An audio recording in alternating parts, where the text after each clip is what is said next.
Председателот на Собранието Талат Џафери денеска свика координација помеѓу претеничките групи за договор околу завршувањето на мандатот на локалната власт и распишување на локалните избори.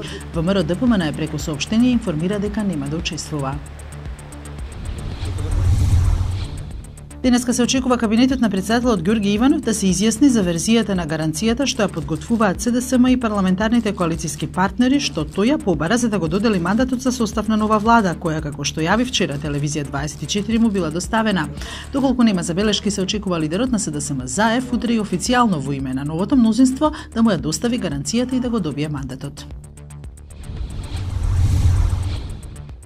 Пратеничката од коалицијата на СДСМ Милева Ѓоргиева, која денеска даде исказ во јавното обвинителство во врска со насилствата од 27 април, рече дека пратениците од мнозинството тој ден се соочиле со опасноста од линч. Демонстрантите многу брзо дојдоа горе и ни се заканија со зборовите: "Готови сте, сите ќе ве убиеме", изјави Ѓоргиева.